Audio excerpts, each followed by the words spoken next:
Hello, I'm James Warren. And I'm Andy Cushen. And this is the Denver Urbanism Podcast, a podcast all things city building in the beautiful city of Santa Fe. Denver.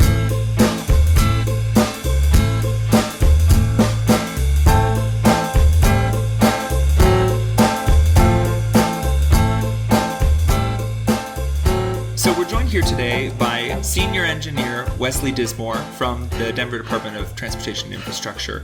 And we're here to talk today a little bit about Santa Fe Drive. If you don't know, as a listener, stop what you're doing and go to Santa Fe Drive. It is one of the most interesting, exciting, eclectic places in the city. There it is. I said it. One of my favorite places. Santa Fe Drive, however, if you've ever walked up and down the street, you have the same experience. Why are these sidewalks so, insert expletive here, skinny? Why are the sidewalks so small? Why is it so busy for cars? Why is it so loud, etc.?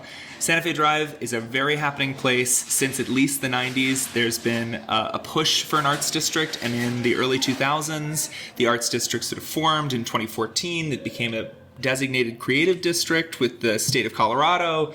It's a thriving, wonderful place to see art, buy art, visit businesses, but the street could use some love. And so we're excited to have you here today, Wesley, to talk a little bit about the love that the city's finally going to exercise for Santa Fe Drive. Great. Thanks for having me.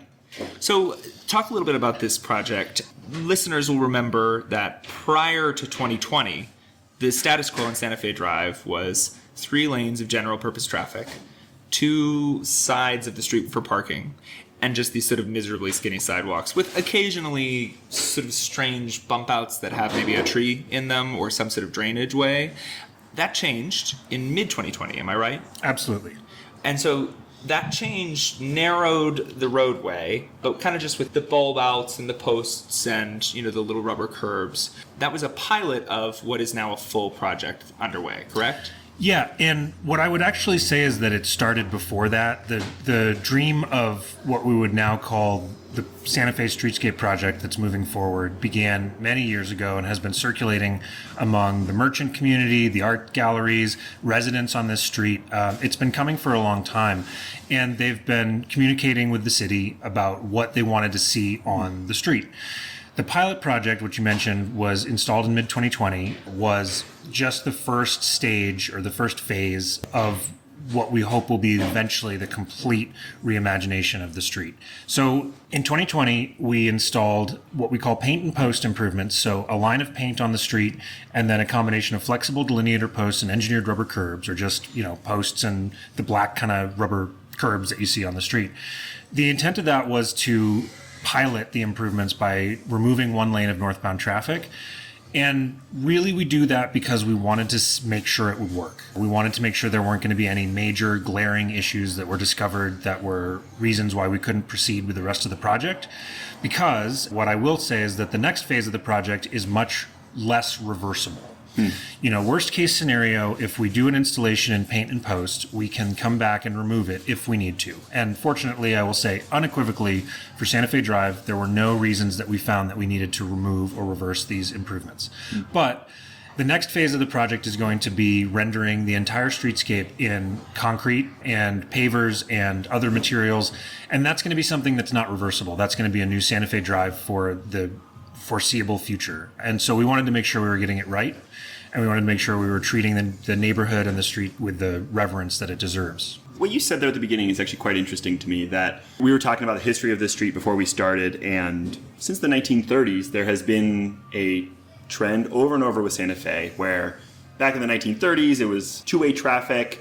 They widened the street to accommodate more traffic, shrunk the sidewalks, eliminated some trees, and they continued to do that through the 1960s and 1970s, tale as old as time in terms of traffic engineering decisions in our city. But the way you were putting it made it sound like this was sort of a groundswell from businesses and retailers saying, hey, redesign this space. Am I hearing that right? And if I am, I'd love to hear about what people were asking for and how y'all responded. Sure. You're certainly right about that. There are a lot of different ways that a project can start in the city. Sometimes it comes from staff inside the planning department.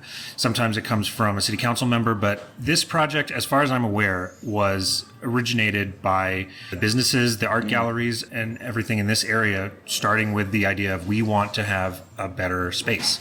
And that's what we've got from them. That's what we've heard from them over and over again. And that's something that we want to try to take notice of, is to be respectful of what people really want, especially when, frankly, what they want aligns with our citywide goals, our citywide vision for mobility and safety, and some sort of trends that we're seeing around not only Denver, but around the entire country. This is a question that I am very interested in, and I think people will be interested in as well. And after we get to this, I think we can talk a little bit about what's coming here. But there has been, for the past 100 years or so, this one-way trend of accommodate more vehicles, give them more parking, give them more space to go faster and to go straighter. And suddenly, it seems, there is this sea change that suddenly the city is saying, actually, we're going to pedestrianize spaces. Actually, we're going to add more bike infrastructure. Actually, we're going to have more trees in a way that is unrecognizable from what was happening in the 60s and 70s. What is causing that change? It's still traffic engineering. What made that happen? So, as much as I can say that I wasn't here in the 1960s, I will say that I believe what we were doing for a long time as an industry, as a profession, was promising something that we were never able to deliver. The promise was, you've heard this, just one more lane. Just give me one more lane and we'll finally eliminate traffic forever. Right. And we tried that in a lot of different places. And Santa Fe Drive, I think, is one example of applying that philosophy of just give me a little bit more vehicle capacity and you'll be able to glide smoothly to your destination where there will be ample parking and you will get everything you want. And we realized at some point, and I don't know exactly when, and I won't even say that we have fully realized yet. You can still see in some situations, in some circumstances, there are still people pushing for added vehicle capacity. But in some corners, and I'm happy to say, especially within the city of Denver, there are more and more people who are recognizing that that's not a promise we're ever going to be able to deliver. It just, the math does not work in terms of how much space and energy and everything that you need to dedicate to vehicle capacity. The math doesn't work that we're ever going to be able to provide the experience that people want. So we're taking a step back and we're taking another look at it and saying, well, okay, maybe the answer isn't just to provide a limitless amount of capacity for vehicles. Maybe the answer is to start to provide spaces where people want to be and live and work, and not necessarily have to transport themselves all these great distances. And of course, when you want to transport yourself, you need to have options.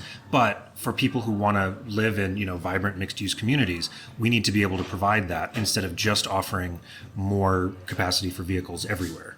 I love to hear that. And specifically, Santa Fe, I'm looking out the window at Santa Fe right now. We're in a cute coffee shop right off of the Strip. And Can I talk about 910 Arts for a second, actually? Talk about 910 Arts for a second. I love 910 Arts for a lot of reasons. Probably the first time I came to Santa Fe Drive before I used to live on Santa Fe Drive is because my friend was showing her work here in 910 Arts. Nice. She was getting to borrow a wall in her friend's studio. And for her, it was the biggest moment in her artistic career so far. She felt suddenly as if she had made it. And the enthusiasm on that night is still with me now. It was so exciting for her. This space in 2002 was a 7-Up bottling plant. This is really the transformation of Santa Fe happening in private property, just kind of encapsulated right here. This used to be a bottling plant, light industry, all up and down this street, and now this is a mixed-use space where we can be having a nice conversation and we're looking at art and everything like that.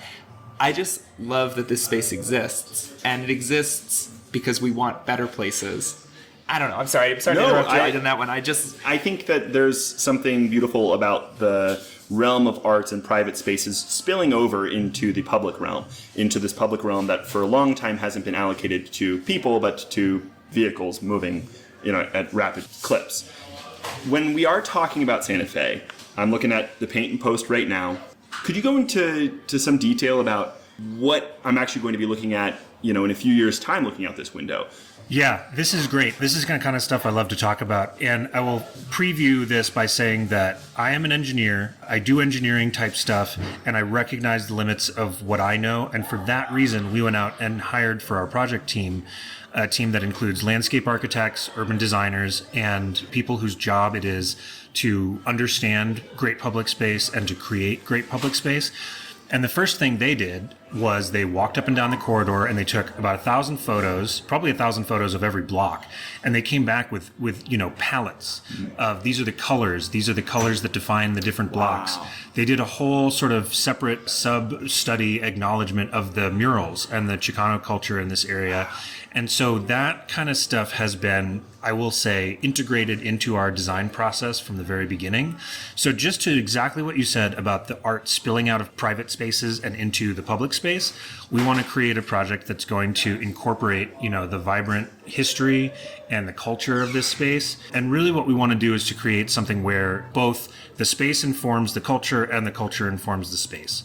So we've been working really hard with our design team to essentially, the short version, which is what I like to tell people when we're standing on the street, is if you go out on Santa Fe right now and you see where the white line is, that's where the curb is going to be. And there's about a maybe 3 or 4 foot gap, and in some places it's a little wider between the line and the existing curb. And right now that's just kind of dead space. And that's understandable. That's a valid criticism of, what we've had to do, that we have had for the last several years, this dead space. And you'll see people riding scooters or riding bikes in it. And I even had someone tell me this was the worst bike lane they've ever used. And that's fair, because that's not a bike lane. It's just dead space right now. But that's not going to be dead space anymore. We're going to move the curb. This has tons of engineering implications as far as the grades and everything of the roadway and all the work we're going to have to do to rebuild the roadway to match all of this new infrastructure that's going to come in here. But what's really exciting is how much space we're going to reclaim. I mean, you can imagine if we remove a travel lane on each side, that's at 10-foot minimum. So you got 5 feet on each side that you can now fill with what? So that's one of our big questions that we've been working with the neighborhood. We've been working with the business improvement district. We've been working with individual property owners. And we're trying to get a really good handle on what people want to see for the use of the space in front of their venues, in front of their shops, and just along the corridor. And so we have lots of different options. And I can't tell you precisely what we've settled on yet, because we haven't settled on anything, but we have the option to include green spaces. We're going to be including what we call green infrastructure, which are opportunities to handle storm drainage in a way that also includes growing plants and creating a greener, more beautiful space. We're going to be including benches and bike racks and gathering spaces. We're going to be including some public art. We're going to be including just little, micro plazas, just places where people can gather. And especially, for some of the events that happen down here for the First Fridays and stuff like that, just more space for people to use, because what we have heard over and over again was just that we want to reprioritize some of this space so that there's more space to be a pedestrian and there's more space to just exist down here. So what you will see in a couple years, hopefully a couple years, is a space that will look totally different and yet we hope still feel familiar. I want to ask 2 specific pieces of feedback that you've maybe gotten so far. So I love the comment, "This is the worst bike lane I've ever used." Talk to me about bike lane decision on Santa Fe Drive. The folks I used to live with when I lived just around the corner from here, they always wanted to see a bike lane on Santa Fe Drive. I've heard that from another friend of mine who's involved in the neighborhood. But it sounds like even though we're getting some space, is it not enough space? Talk about the bike lane thing. Sure. So there's 2 reasons. One is that, we have reclaimed a full travel lane, which is between 10 and 12 feet. So to add a bike lane would use at least half of that along the entire length of the corridor. And that would use up a big chunk of our space that, like I said, we want to be dedicating to not only pedestrian space, but amenity zones, trees, plants, stuff like that. So it would limit our flexibility in terms of what we do with the rest of the corridor. And it might not provide the best bike facility. If you look at Santa Fe Drive right now, the curb line swings in and out to allow for parking and other things like that. So it would not necessarily be the most comfortable bike facility that we'd be getting. I want to say for our money, but really what I mean is for our space on the street. And the other thing is that this project is going through the heart of the Arts District, so that's between 6th Ave and around 13th Ave. So that would be, if we did add a bike facility, we would be adding about a 7-block stretch, and that's a stretch that wouldn't have a facility to the south of it or the north of it. And through that 7-block stretch, there is a parallel facility on Galapago Street, the Galapago Street Neighborhood Bikeway, which, if you haven't had a chance to ride it, I would encourage you to go out and take a spin down it, because I think it was really well done. So the combination of those factors, of it being a big trade-off of space, not being, the most important connection in our network, and having a parallel route just 2 blocks off, the decision was made that the most important use of this space was going to be for pedestrians and for vibrant infrastructure like trees and planters and benches and stuff like that. I think that makes a lot of sense. I will also get on my soapbox for a second and say, again, when people experience First Friday, we want to reduce the amount of conflicts. Part of this project is reduce the amount of conflicts between the pedestrian and people using mobility devices, like going in and out of the wonderful, wonderful spaces that are open late on First Fridays. We want to reduce the number of conflicts between them and cars. I don't think introducing another mode that we then kind of pretend has a certain priority that is just going to be totally overrun. Like, I can't imagine a way that a bike lane doesn't get stepped in constantly on a First Friday evening, because truly this is one of only a couple of places I can think of outside of downtown Denver where the pedestrian need is so great that it justifies the single-minded focus on that. Another part of this project that I'm really curious is, how does this then affect people's ability to activate the street during First Fridays? There's one First Friday a year, basically, where the street actually just kind of gets shut down. That's a lot of fun. That's amazing. I'll sort of throw the question out there, does a change that we're making here make it easier to shut down the street more often? But then this real focus of my question, I'm really curious about street vendors and the people who are out here kind of playing their DJ music booths. And when I met you for the first time, you were out here with a table with Dodie, talking about the plan for Santa Fe. So there is a huge desire to activate the street with kind of some small stall, or I don't even want to call it retail. Like, sometimes it's just a person writing a poem. It's busking, I guess, is kind of that. Yeah. How does this project affect the ability to shut down the street and enable sort of new activities on the street itself? Sure. So for right now, if you walk down the sidewalk in Santa Fe and you want to set down, your guitar case and play a few songs, there's just not room for it. Yeah. So we'll be creating more spaces that will lend themselves to activation. And that's where, I will fully say that's where, as a city employee, my job ends and it becomes the community's work to say, this is what we want to see in our space. One other thing that I will add, it's a beautiful, bright, sunny day out today, a beautiful, the kind of day that we all live in Denver for, but it's not very shady. And there's not a lot of opportunities for nice places to just sit. And hopefully this is one of the design issues we're working through currently. I hope I'm listening to this podcast in another, couple months and I go, oh yeah, we totally fixed that problem. But we're working on figuring out how to add more shade trees, which will have a big impact on just creating, something like a delightful space where people can want to spend time, instead of oh my God, if I don't duck into the next building I see, I'm going to literally burn. The second question, actually your first question, was about how, when it comes to shutting down the street, this is really tricky, and without getting into too many details, it has to do with the city's budget. Right now, the businesses along the corridor are fully responsible for paying the cost of the traffic control needed to shut down the street, because they are the ones who apply for the permit. So there's kind of two answers to this question. One is that unless the business community decides that it's worth it, the city just doesn't operate this way, that they would provide, either the budget in cash or the in-kind services of traffic control. That hasn't been done in the past. That being said, what we're hopeful for is that the investment that the city makes spurs its own round of reinvestment. And, we've seen some studies about this, that when we make great spaces and when the city invests in great infrastructure, that leads to then, private interests investing many times that amount of money into the corridor in terms of business development. And so a community down here of businesses that thrives would be able to support more and more events, even themselves. So we think and we hope and we believe that it's going to be cyclical and it's going to feed on itself. The city investment creates more investment, and eventually we wind up with a place that really thrives on all levels. I hear you talking about this, and I hear you saying sort of, we plan to do this. We'll see how the business community responds, and hopefully it's this virtuous cycle where there's more business investment and then more pedestrians, and so they do shut down more often on First Fridays. Looking forward in the future, could there be the type of thing where city says, we got the permitting, we're just going to make this a regular thing we do, it's not even really something that anyone applies for, we're just doing this as a matter of course because that is how we operate as a city? And then B, are there other like physical things that the city will think about in the future, seeing how this pilot goes, like returning this to a two-way road or doing additional infrastructure improvements in the future? Yeah, the two-way question is very interesting. Yeah, this project would be amazing, but I want to second that one right there. So there's one thing I want to mention that it hasn't come up in our conversation yet, but is a big subject of conversation with the business community especially, which is the degree to which we are changing things and how those interruptions impact their business. Yeah. So there's a lot of concern, and very valid, very reasonable concern about what impact is this going to have. And we're doing this, frankly, in the shadow of the 16th Street Mall project and some impacts that have occurred down on that project.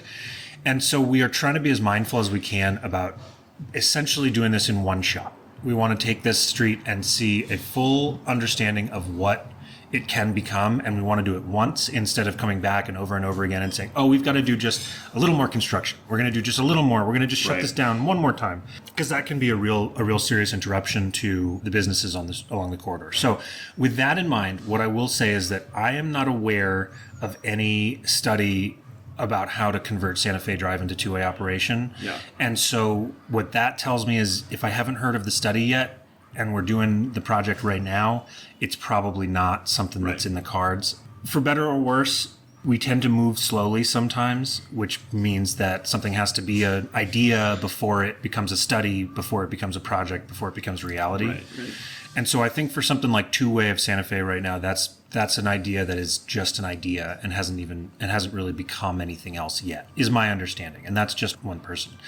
To the other point, this is one of those things that's always, hard when we come out to talk to people about the Santa Fe Drive, and they would say something about, well, why can't we do, some other things that have come up, like more parking, like maybe an off-site parking or something like that. I have a project that is, although it sounds exciting, it's still fairly narrow in scope, which is to take Santa Fe Drive from point A to point B and turn it into, something a little bit more conducive to pedestrians and a little bit more vibrant and a little bit more exciting for the community. I don't have a mandate to build parking garages. Yeah.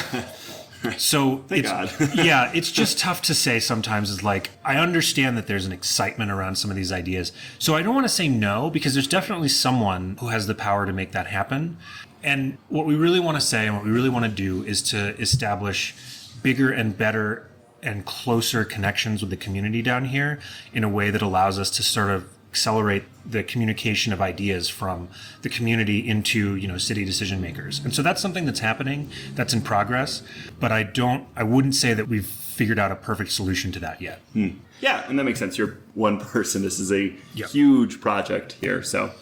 Talk a little bit about Vision Zero and how that's really a part of this project here too. I think we've hit on the green infrastructure, we've hit on the impact to the business, the placemaking, all of those things are so central. I think the thing I was struck by though, again, when I encountered you folks out there on the street on August 1st Friday, I think you guys were underneath the Vision Zero tent. And I asked you, well, is this a Vision Zero project? And you said, it's all Vision Zero project now. So talk about how Vision Zero and safety improvements are really a big part of this project and what that means. When I said everything is a Vision Zero project, I do mean that everything we do now within the Department of Transportation and Infrastructure is going to have a lens toward reducing or eliminating serious injuries and fatalities in traffic. We incorporate that into every project that we start, and we want to still have it incorporated into every project that we finish. So one of the big things that we're learning, and for posterity, this interview is happening sort of in the echoing sort of period of time after the city has reduced the speed limit citywide to 20 miles an hour by default. And that, I only mention it because I want to say that that's an acknowledgement that we have really learned that speed is an enormous factor. is an enormous factor in safety, not only for people in cars, but especially for people outside of cars. So this project, one of the big things that we have done, first of all, as part of the pilot project, the speed limit was reduced from 30 to 25 miles an hour. And now, before you start shouting at your podcast machine, I promise you, we do understand that reducing a speed limit isn't the be all and the end all of compliance. And that's not synonymous with Vision Zero. But we're doing a lot of other engineering work to make this a place that you come to and not a place that you come through.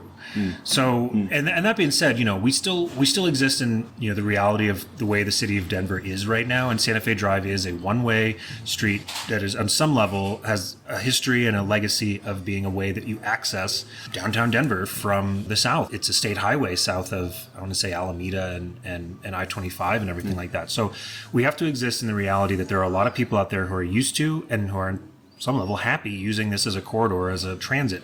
And so we want the engineering and the design of this space to be more mindful of that, and just to give people cues, both physical cues, visual cues, all these kind of cues that you are entering a space that is not necessarily designed for you to zip through it. All of which is a really long way of saying, Vision Zero is going to be an important part of this, because we need this to be a place where people are safe, and we need it to be a place where people feel safe. And that I can get into specifics about, narrowing the radius of curvature of a curb or something like that. Or we're going to have shorter pedestrian crossing distances, so you spend less time in the street and physically in danger. And we may change some of the signal timing at some of our signals and stuff like that. But the idea is going to be, in all cases, from top to bottom, for it to feel like and be a place where you're just more safe. A follow-up on that one. Obviously, this project involves the intersections of 6th and Santa Fe Drive and 8th and Santa Fe Drive. And I know that you guys are already focused on those intersections as major places for safety. Is there any block up or down on 6th or 8th that then get touched later as part of this project? I mean, you want to prepare people for where they're going. Mm-hmm. It's not that suddenly at 6th you turn left, off of 6th Avenue and on to Santa Fe Drive and you go, what the heck? And just don't know even the context of what you're looking at. It's tricky because essentially 6th there between Kalamath and Santa Fe Drive is basically a highway off-ramp, but in the middle of a neighborhood. Right. So it's definitely tricky, but is that also something, maybe it's not within the scope of the project, but something that you guys are considering for a later project? No, it definitely is within the scope of the project that we want to communicate what I would call a context change. Mm-hmm. So we really want to let people know through every tool at our disposal, when you turn onto Santa Fe Drive, you are changing context. And what that means is sometimes, we will have to wrap around the corner, possibly not on 6th, because 6th is just like you said, that's a tough nut to crack, having a highway off-ramp so close to what we want to be a world-class pedestrian area. But we do have tools at our disposal, and some of that is that when you make that turn from 6th onto Santa Fe Drive, the context change has to be immediate and it has to be palpable. Mm-hmm. And so we're going to kind of throw everything that we got at it. And on some blocks, you will see, just in order to make the engineering work, to make the grades work, we'll be coming around the corner and we'll be doing some changes and adding some planters up and down on the side streets. And that'll have some of the same effect of communicating to people by the way, this isn't something new, this is something different. Mm-hmm. Yeah. Awesome. Well, I always say this, we could probably go all day talking about this stuff, but we won't. Is there anything that you want to communicate to people about this project that we haven't already? Things to look out for, or things to be excited about, or your hopes for this project that you'd like people to hear? Please do be excited. Please do come down and visit. Come down and visit now, but especially come down and visit us once it's all finished. I think this is going to be something that every Denverite can be proud of, and that's going to really add something to our city. My other thing that I would say is that, and we did talk about this a little bit earlier, but I do want to reiterate, that this is a project that came from a groundswell of support from people who live in the community and work in the community and own businesses in the community. So I just want to hold this up as a little banner. And, we do so many pieces of public outreach and stuff like that. And there's sometimes a frustration that you hear of how can I get more involved? Yeah. City Hall isn't listening, this or that. And I can certainly understand the frustration, but I do want to point out, and I want to hold this up sometimes as an example that people can make a big difference. And if you work hard enough and organize your neighbors and rattle some cages, eventually you get a nerd like me who will spend 3 years going over the corridor with a ruler and a fine-tooth comb, and we'll figure it out. Wow, wonderful. Well, Wesley, thanks so much for coming on the podcast. Want to take us out? Yeah. The Denver Urbanism Podcast is a production of longtime blog Denver Infill and sister blog Denver Urbanism. You can find more information at denverinfill.com, and we look forward to hearing your comments online.